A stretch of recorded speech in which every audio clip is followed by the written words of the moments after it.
A single piece of paper stands between a brilliant student and her future. For Maya Washington, her boarding pass to Oxford University is a testament to years of sacrifice. But in the sterile chaos of JFK's Terminal 4, that paper is about to become a weapon.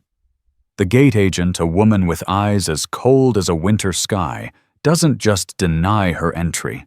She performs a public execution of her dream. With a smirk, she rips the pass in two, the sound echoing louder than the airport announcements.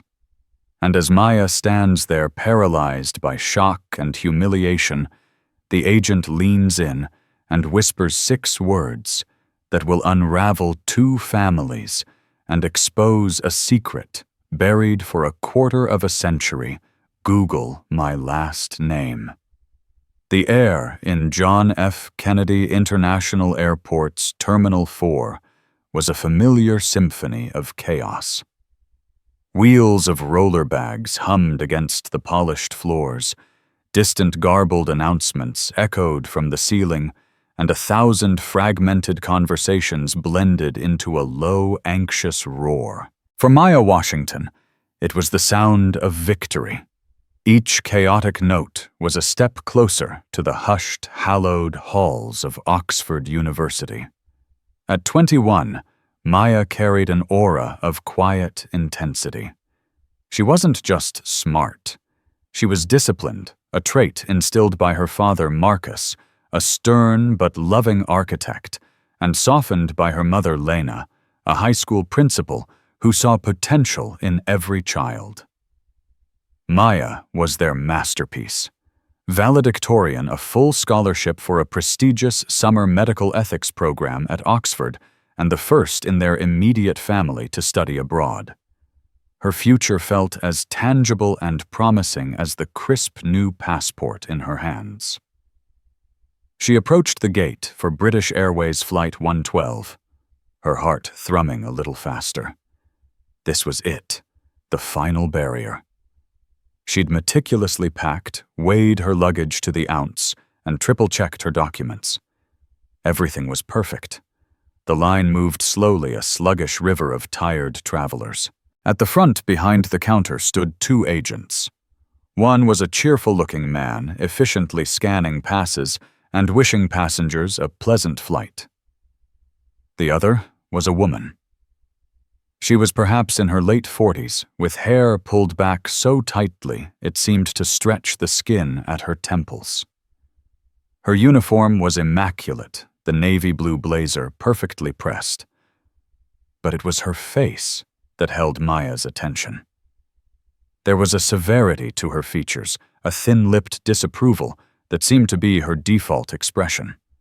Her name tag read K. Devereaux.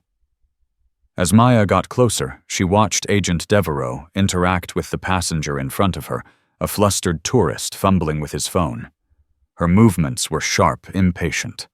There was no warmth, only a chilling efficiency. When it was Maya's turn, she stepped forward and offered a small, hopeful smile. "Hi, good morning," Maya said, placing her passport and boarding pass on the counter. Katherine Devereaux didn't return the greeting. Her pale blue eyes flicked from Maya's face down to the documents, then back up. It was a slow, deliberate appraisal, and it made Maya's skin prickle. For a fleeting moment, Maya wondered if she'd done something wrong. Did her bag look too big? Was there an issue with her visa? Agent Devereaux picked up the boarding pass. She held it between her thumb and forefinger, studying the name, Washington Maya. Her lips, which had been a flat line, began to curl at the edges.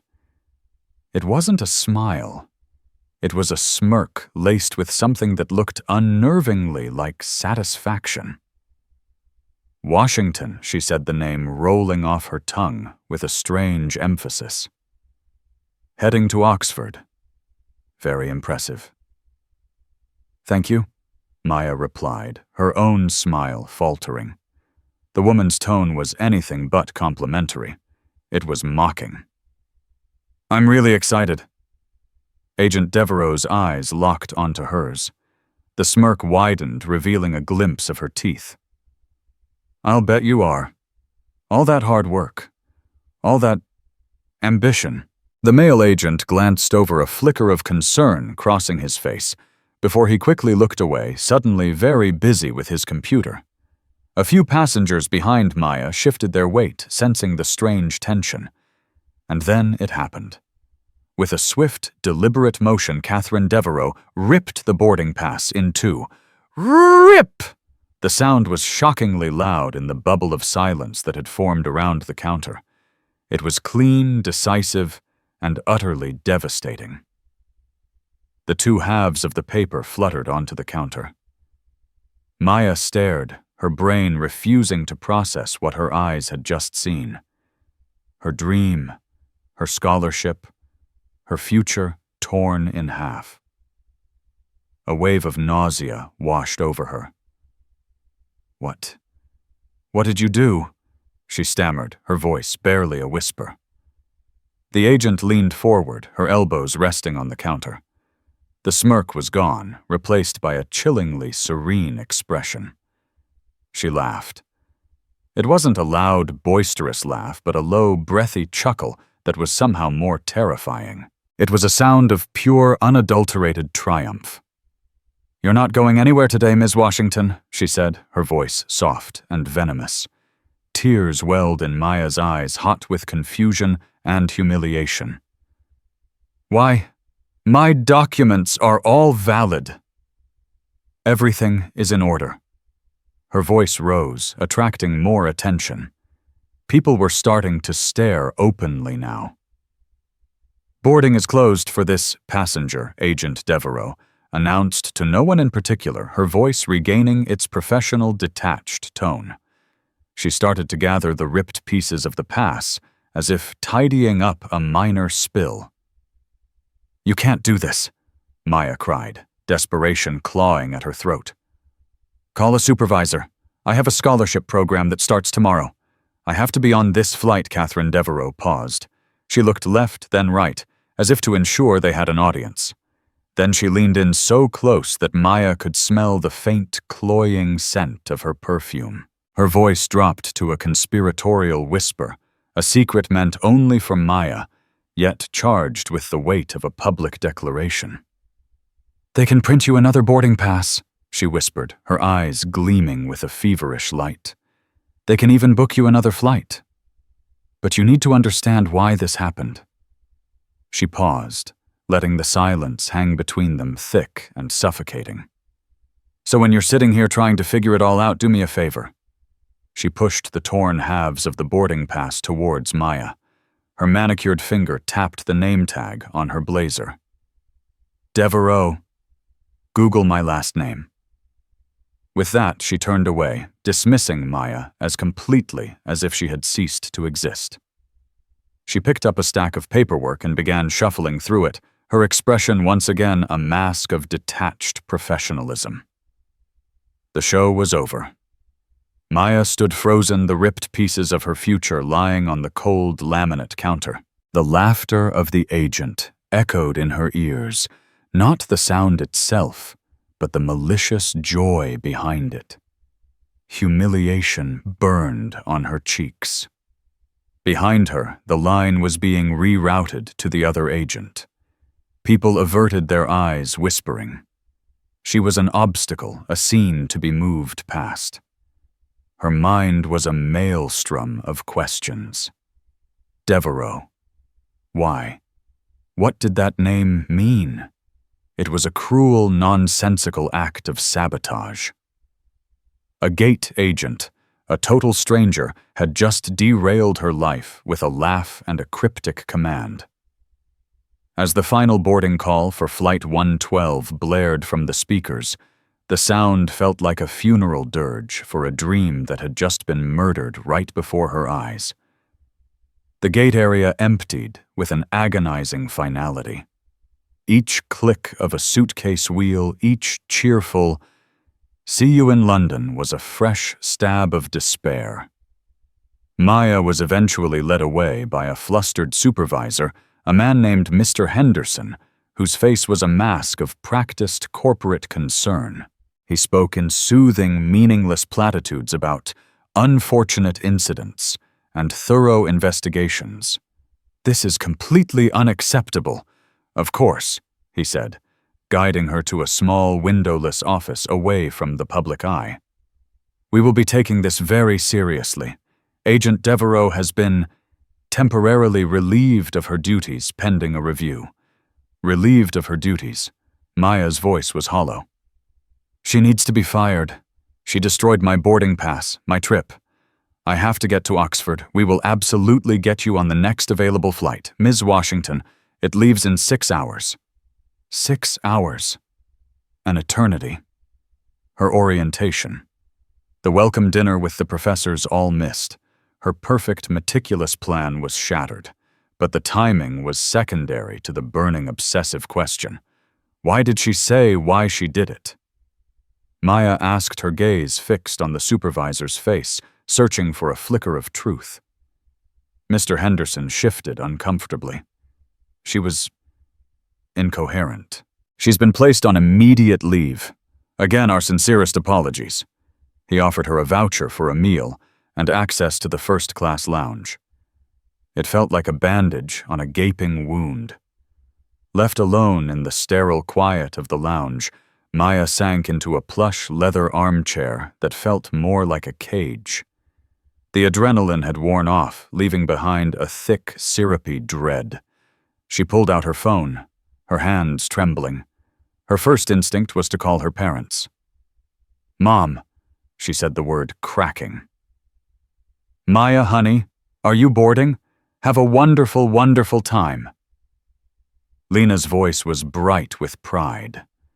The tears Maya had been holding back finally broke free. In broken, hiccuping sobs, she recounted the entire surreal encounter, the cold eyes, the smirk, the sound of the ripping paper, the bone-chilling laugh. There was a stunned silence on the other end of the line. Then Lena's voice, sharp with alarm. "She did what was her name? Devereaux," Maya choked out. "Katherine Devereaux. She told me to Google her last name." Another pause. This one was different. It was heavier, filled with something Maya couldn't identify. It sounded like fear. "Mom, are you there? I'm here, baby." Lena's voice had changed. The warmth was gone, replaced by a strained, cautious tone. "Listen to me. Don't do anything. Just wait for the next flight. Don't talk to anyone else about this. We'll handle it from here."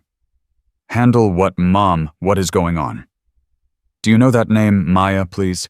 Just listen to your mother. Get on the next plane. We'll talk when you land. I love you."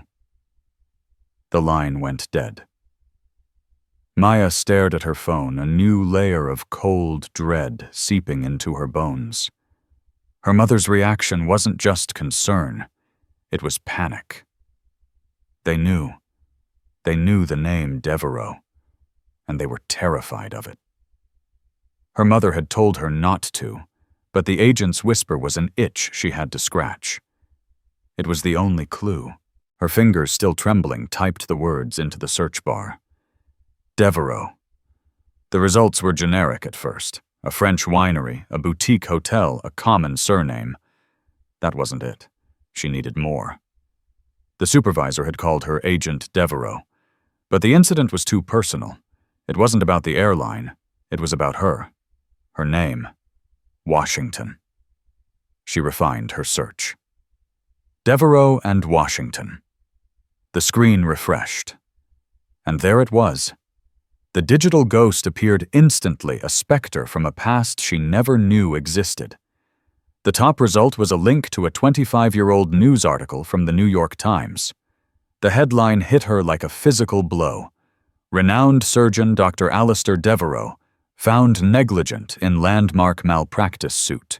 Washington family awarded millions. Maya's breath hitched. She clicked the link. Her world tilted on its axis. The article, dated 1999, detailed a brutal, high-profile legal battle. a brilliant cardiothoracic surgeon, Dr. Alistair Devereaux, chief of his department at a prestigious New York hospital, had been sued for gross negligence. The patient was a 7-year-old girl named Chloe Washington. She had died on the operating table during what was supposed to be a routine procedure to correct a congenital heart defect. The article was filled with damning details. Dr. Devereaux, the plaintiffs argued, had been arrogant dismissive of the concerns raised by a junior nurse and had proceeded with a risky technique despite clear warning signs. The Washington family's legal team had painted him as a godlike figure who had played fast and loose with a child's life. The trial had been a media sensation, destroying Dr. Devereaux's career. He lost his license, his reputation, and according to the article, his family's fortune. The Washington family, represented by the girl's grieving older brother, had won a massive settlement. That brother's name was Marcus Washington. Maya's father, Chloe Washington, the sister he never ever spoke of. Maya knew her father had a sister who had died young, but it was a black hole in their family's history, a subject so sensitive it was simply non-existent. He had told her she died of an illness, a vague and distant tragedy. He never said it was on an operating table. He never mentioned a name. She scrolled down her eyes, scanning the text, her mind reeling. Then she saw it. A small, grainy photograph accompanying the article. It showed Dr. Devereaux leaving the courthouse, a broken man with haunted eyes. Beside him, clutching his arm, was his wife.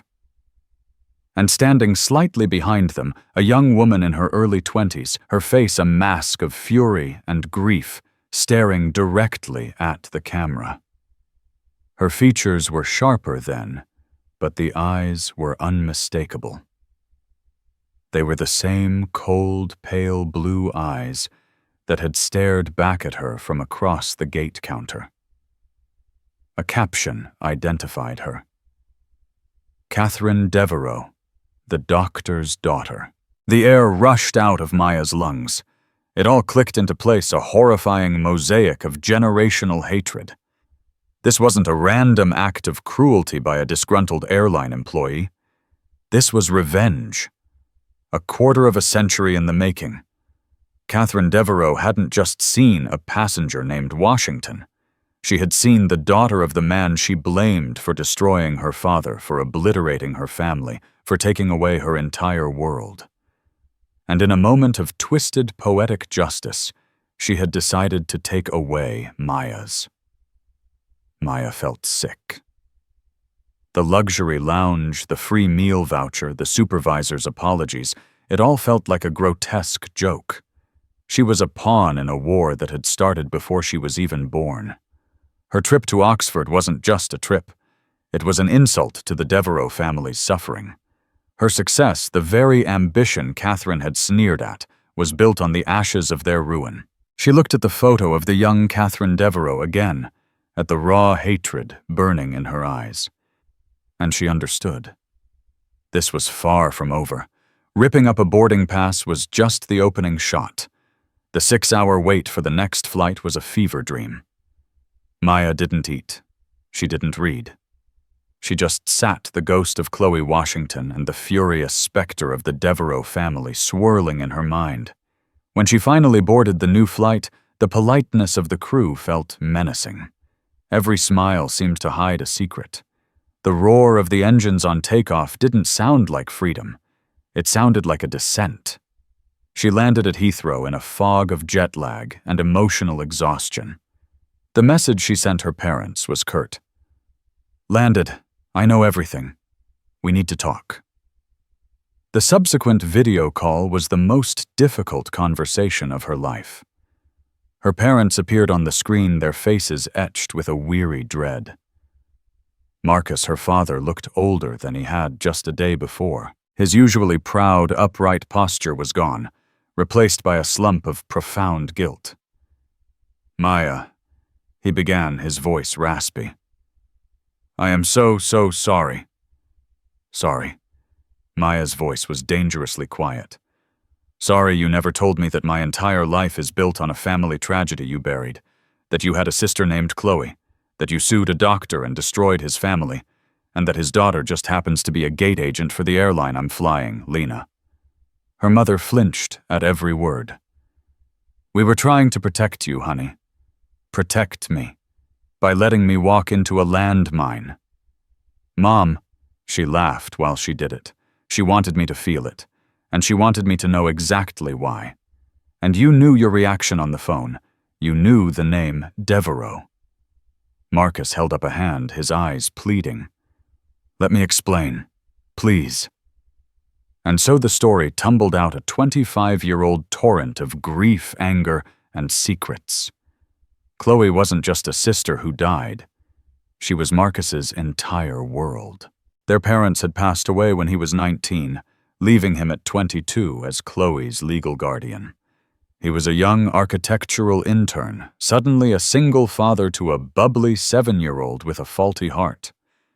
She was so full of life, Marcus said, his voice thick with unshed tears. Her heart was weak, but her spirit was ferocious. The doctors said the surgery was routine, a fix, they called it. Dr. Devereaux was the best, a legend. He walked into the consultation room like he was God himself. Marcus's face hardened, the old anger resurfacing. He was arrogant. He didn't listen. A nurse, a young one, pointed out something in Chloe's pre-op scans, a slight anomaly. "I heard her." Devereaux waved her off. He said he'd done 1,000 of these. He had it under control. But he didn't. Chloe had bled out on the table. He nicked an artery whose unusual placement was indicated by the very anomaly the nurse had pointed out. In the aftermath, Marcus continued, he never apologized. His lawyers claimed it was an unforeseeable complication, an act of God. But I was there. I heard that nurse. I knew it was his pride that killed her, his hubris. The lawsuit became his obsession, his sole reason for living. He poured every cent he had into it, hiring the most aggressive lawyers he could find. He wanted to ruin Alistair Devereaux. He wanted to strip him of his prestige, his money, his name, everything he felt Devereaux had valued more than his sister's life. And we won, Marcus said, the words tasting like ash. We won millions. But it didn't bring her back. It just ended him. We heard he lost everything. His wife left him. He tried to get licensed in other states, other countries, but the verdict followed him everywhere. He died a few years later. A heart attack, ironically.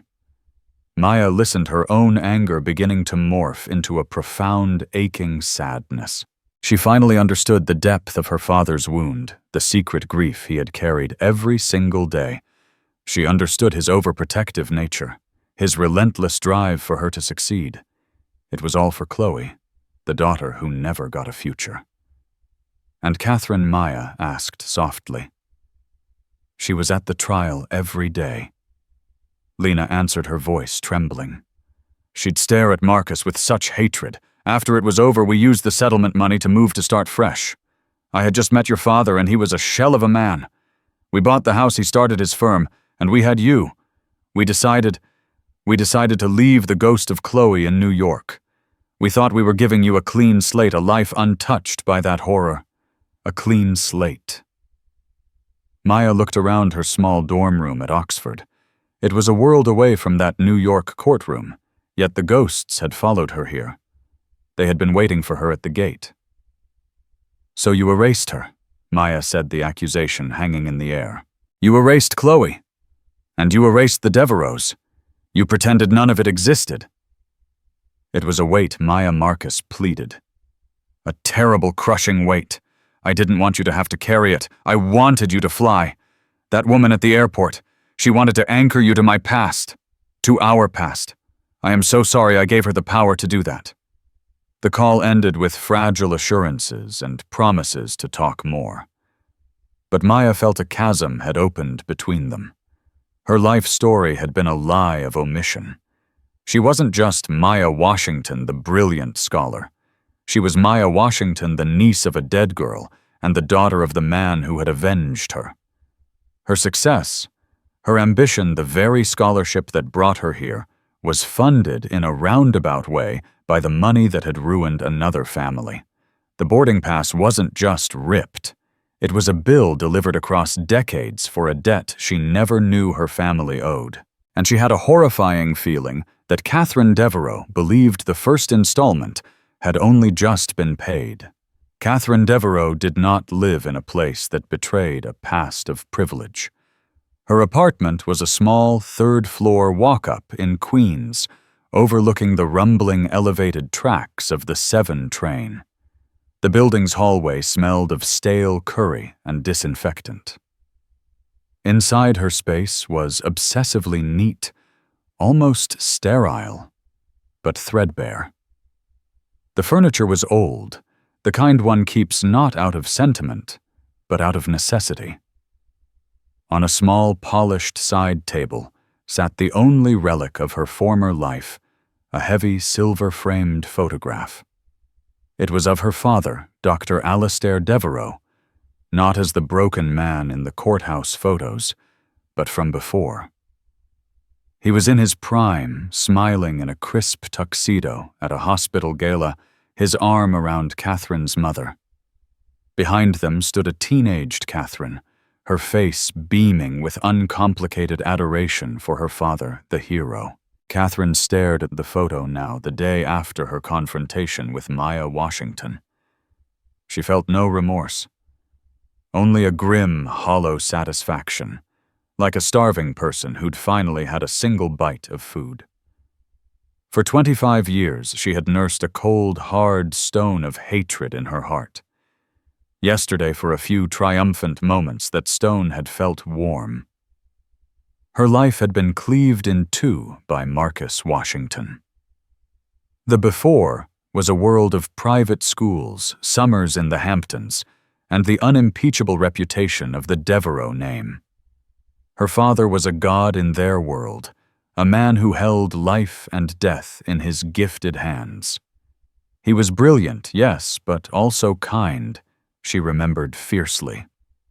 He'd let a young Katherine listen to a patient's heart with his stethoscope. He'd explained complex procedures with a gentle patience. The arrogance the world saw was to her just the confidence of a master. The after was a free fall into shame and poverty. The lawsuit didn't just take their money, it took their identity. Friends stopped calling. Invitations ceased to arrive. Her mother, unable to bear the social exile and the shell her husband had become, left within a year, moving back to her family in France and communicating only through sterile, infrequent letters. Katherine had stayed. She'd dropped out of Columbia, where she had been studying art history to take care of her father. She watched as the god crumbled into a man haunted by a single ghost, Chloe Washington. He would sit for hours, rereading the trial transcripts, muttering about the nurse's testimony, the placement of the artery, convinced he had been the victim of a witch hunt, fueled by a grieving, vengeful brother. They didn't want justice, Kat, he would tell her, his hands shaking. They wanted a villain. They wanted a head on a pike, and mine was the most expensive.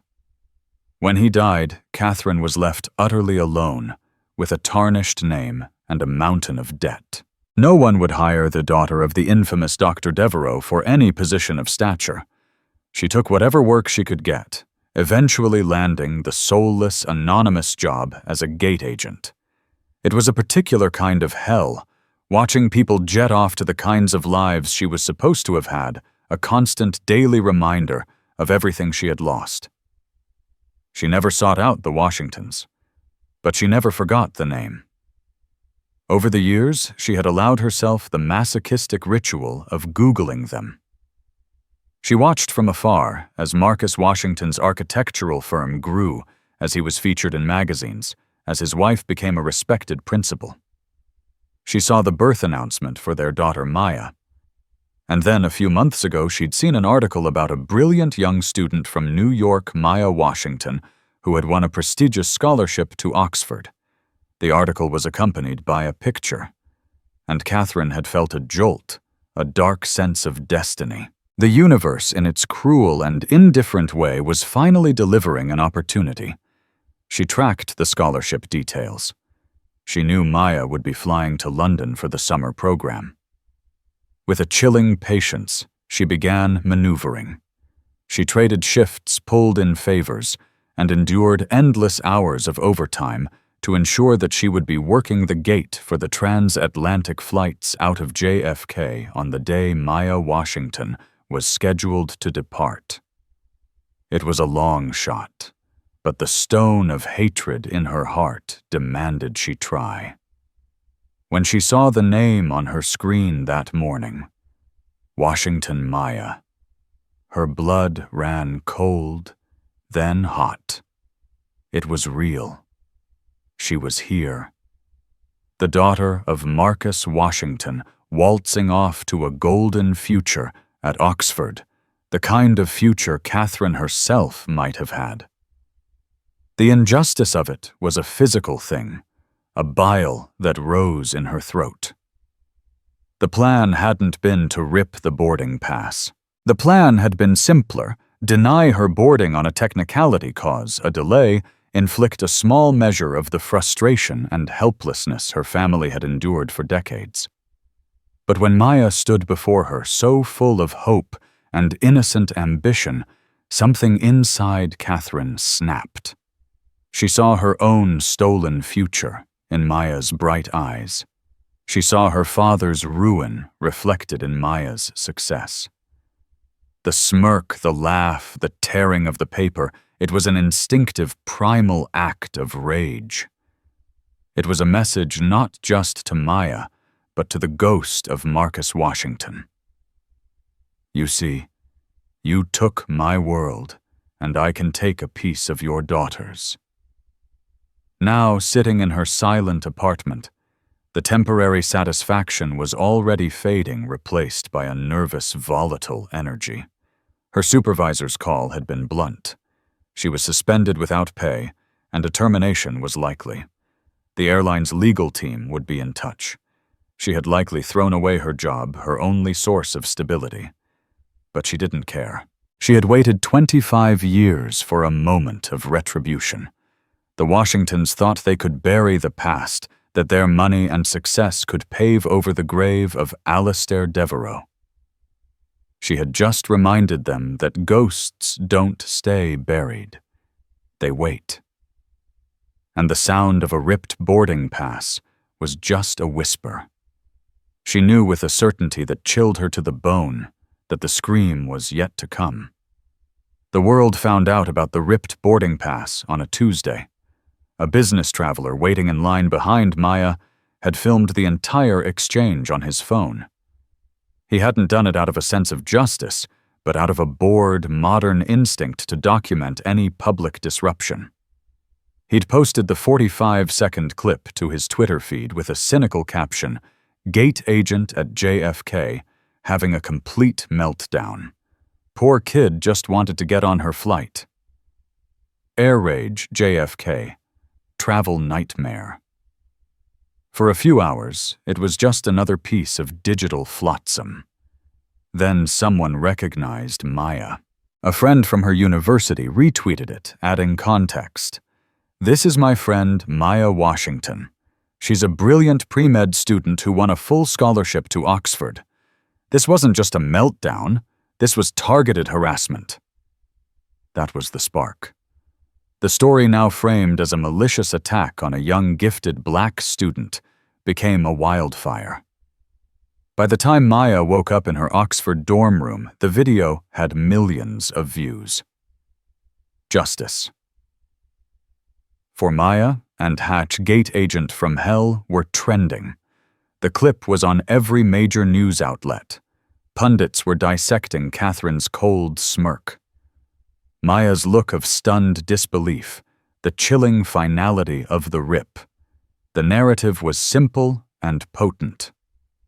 A racist gate agent for no discernible reason had attempted to destroy the dreams of a promising black student. It was a perfect storm of class race and corporate malfeasance. The airline British Airways was buried under an avalanche of public fury. Their initial bland statement about an internal investigation was torn to shreds online. They quickly issued a second, more desperate one, announcing Katherine Devereaux's termination and offering a public fawning apology to Maya. They offered to cover her tuition for the entire summer program and upgraded her to first class for all future flights. Maya's university released a statement praising her resilience and brilliance, condemning the incident as an affront to the values of global scholarship. Suddenly, Maya was no longer just a student. She was a symbol, a reluctant celebrity. Her phone buzzed incessantly with calls from reporters, producers from morning talk shows, and even offers of representation from lawyers specializing in discrimination lawsuits. She was overwhelmed, caught in a narrative that was both true and dangerously incomplete. Yes, she was a black student who had been publicly humiliated, but the root of the attack, the decades-old family vendetta, remained hidden. The world saw a simple story of prejudice. Maya knew it was a complex story of revenge. Back in New York, the Washington family was under siege. While Maya received an outpouring of support, the digital mob hungry for a villain had found Katherine Devereaux. Her name, address, and employment history were leaked online. Photos of her apartment building were posted. The narrative about her being a racist was cemented with old high school classmates being dredged up to offer vague, damning quotes about her being intense and unfriendly. But the wildfire didn't stop there. In the deep, dark corners of the internet, where conspiracy theories fester, a counter-narrative began to form. Why had the agent really done it? Someone eventually made the connection Maya had made in the lounge. They found the old articles about the malpractice suit. Devereaux. Washington. Suddenly, the story twisted. The hero-villain dynamic blurred. Anonymous accounts began posting the details of the lawsuit. The gate agent is Katherine Devereaux. Her father was Dr. Alistair Devereaux, a surgeon whose career was destroyed by the student's father, Marcus Washington, in a lawsuit 25 years ago. This wasn't about race. This was about revenge. The Washington family built their fortune on the ruins of the Devereaux family. The wildfire now had a second front.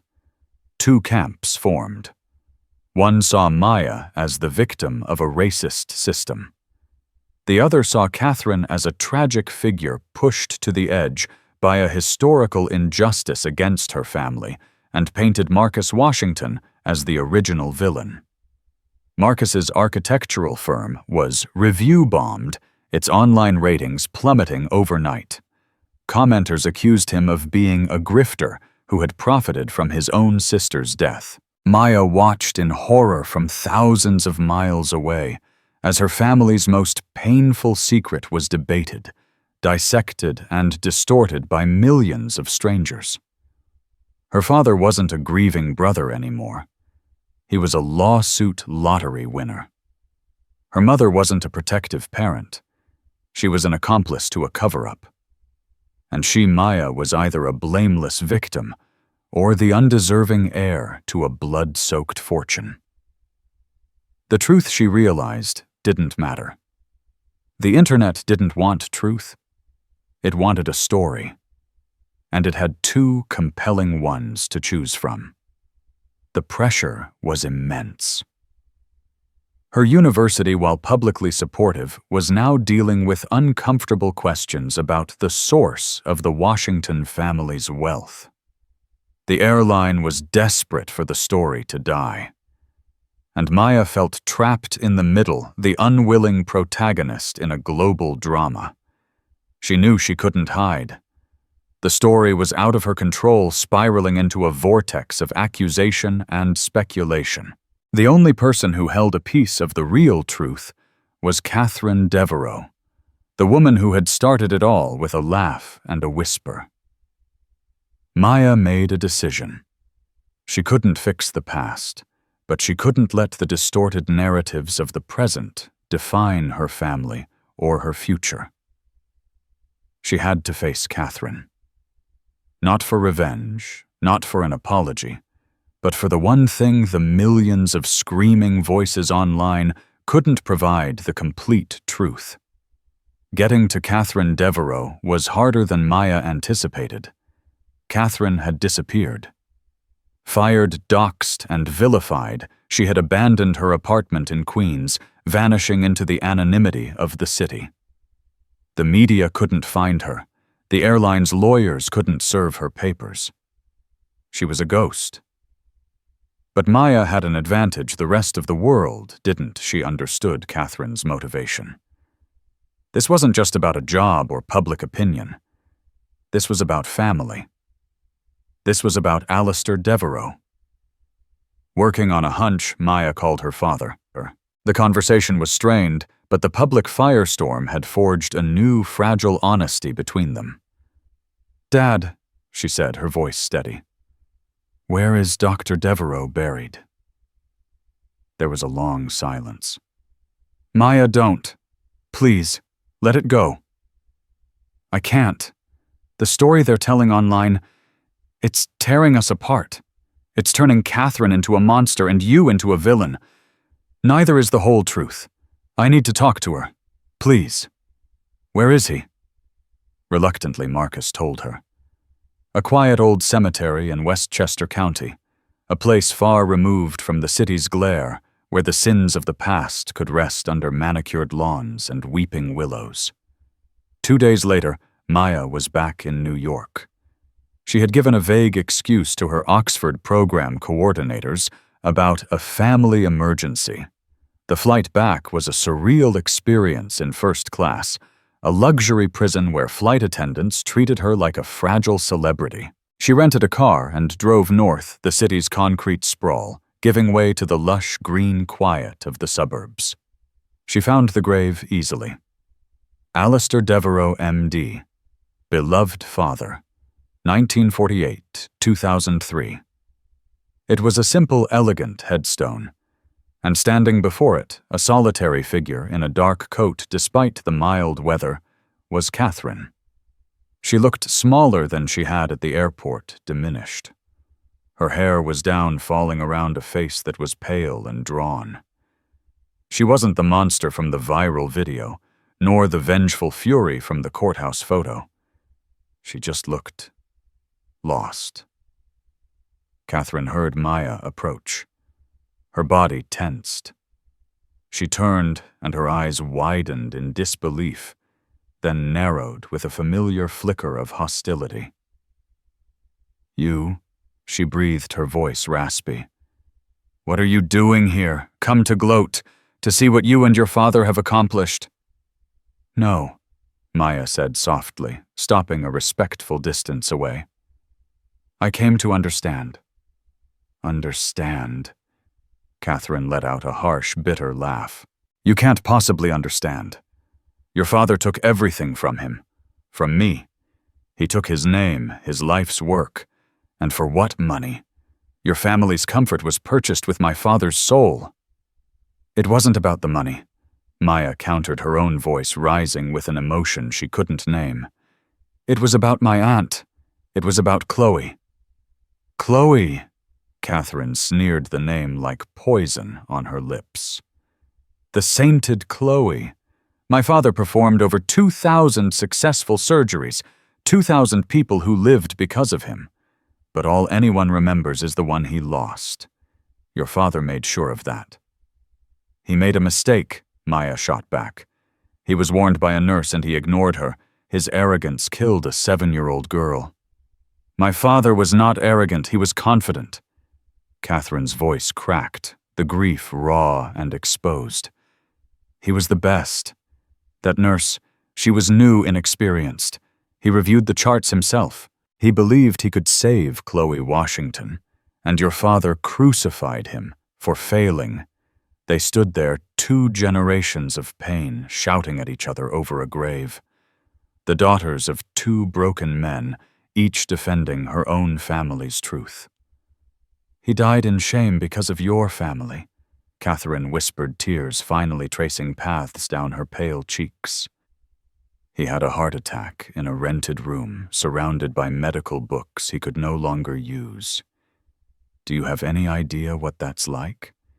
To watch a great man just fade away?" Maya's anger began to dissolve, replaced by a wave of empathy so profound it almost buckled her knees. For the first time, she wasn't seeing the gate agent who had humiliated her. She was seeing a daughter who had lost her father just as her own father had lost his sister. "No," Maya said, her voice gentle now. "I don't, and I'm sorry for that. I truly am. But my father lost his sister. He had to identify her body. He was 22 years old, and he had to plan a funeral for a child he was supposed to protect." A fragile silence fell between them. The wind rustled the leaves of a nearby oak tree. "I read the trial transcripts," Maya said quietly. "All of them. On the flight back, I read about the nurse, Nurse Annabelle Hayes. I read her testimony about the anomaly in the pre-op scans." Katherine stiffened. "A detail your father's lawyers blew out of all proportion." "Maybe," Maya conceded. "But something about it didn't make sense. The way my father described it, Devereaux just dismissed her out of hand. But in the transcript, she said he looked at the chart again after she pointed it out. He considered it. He just made the wrong call." It was a small detail, but it was a crack in the monolithic story of pure arrogance her father had told. Maya decided to pull on a thread, without knowing where it would lead. "My father. He wasn't completely honest with me about what happened." Maya admitted the confession, feeling heavy and important. "He buried it all. Maybe he buried more than just the grief." "Katherine, was there anything else, anything at all that didn't come out in the trial? Anything my father might have left out?" She expected denial, another blast of anger. Instead, Katherine's face crumpled. A new, more complex expression took over, a flicker of uncertainty of an old, buried memory. She looked away from Maya towards her father's headstone. Her voice was barely audible. "There was one thing," she began hesitantly. "After the trial, before we lost the house, my father was clearing out his old files. He found something. A note he'd scribbled on Chloe Washington's file on the day of the surgery. He didn't remember writing it at the time of the trial. His mind, it was a mess." "What did it say?" Maya pressed her heart pounding. Katherine's eyes met hers. The hatred was gone, replaced by a shared, dawning horror. It said, "Parental consult re amoxicillin allergy. MW confirms no history." My father thought maybe she'd had a slight, unexpected reaction to the standard antibiotic protocol. It wouldn't have been the main cause, but it could have contributed to the complications during the surgery. It might have made things worse when the bleeding started. Maya went cold. "Chloe, my father told me she had a bad reaction to amoxicillin when she was 4. A really bad one. He would have known that. MW Marcus Washington." Katherine stared at her, her mind clearly racing, connecting the dots. The lawyers asked him on the stand if Chloe had any known allergies. He said no. He testified under oath that she had no known allergies to any medication. The unspoken truth hung in the air between them, heavy and suffocating. This was the twist, the unraveling thread. It wasn't just that Dr. Devereaux had been arrogant. It was that Marcus Washington, in his all-consuming grief and rage, had deliberately withheld a crucial piece of medical information. A piece of information that, while it might not have saved his sister, could have partially explained the tragic outcome. It wouldn't have absolved Dr. Devereaux, but it would have mitigated his culpability. It would have shifted the narrative from gross negligence to a tragic confluence of events. It might have saved his career. It might have saved his life. Her father hadn't just sued a doctor. He had buried evidence to ensure his victory. The viral video, the ripped boarding pass, the public shaming it, was all a symptom of a much deeper, more poisoned wound. Katherine's revenge, while cruel, had been aimed at a man she believed was a monster. But the monster wasn't Alistair Devereaux, and it wasn't even Marcus Washington. It was the lie that had festered between their two families for 25 years. The drive back to the city was silent, a funereal procession for a truth Maya never wanted to possess. She sat in the passenger seat. Katherine surprisingly had agreed to come with her, her earlier hostility replaced by a stunned, fragile truce. They were no longer enemies. They were co-conspirators in an archaeological dig of their family's sins. They went straight to her father's firm. Maya didn't call ahead. She walked through the chic, minimalist lobby, a space built by success and secrets with Katherine Devereaux trailing behind her like a shadow. Marcus was in a meeting in a glass-walled conference room. He saw Maya, then his eyes landed on the woman with her. All the color drained from his face. He abruptly ended his meeting and strode out, his expression a storm of fury and fear. "Maya, what is the meaning of this? Get her out of here now!" He hissed, his voice low and trembling. "No!" Maya said, her own voice ice cold. "We're going to talk, all of us, about amoxicillin." The name hit Marcus like a physical blow. He stumbled back a step, his carefully constructed world collapsing around him. He looked at Katherine, at her haunted eyes, and he knew. The lie had finally come home. In the sterile silence of his private office, the final confession took place. It wasn't a torrent like the first one. It was a slow, painful trickle of truth. "I didn't think it mattered," Marcus whispered, his face in his hands. He wouldn't look at either of them. The lawyers said it would complicate the narrative. They said Devereaux's mistake with the artery was the main thing, the clear path to victory.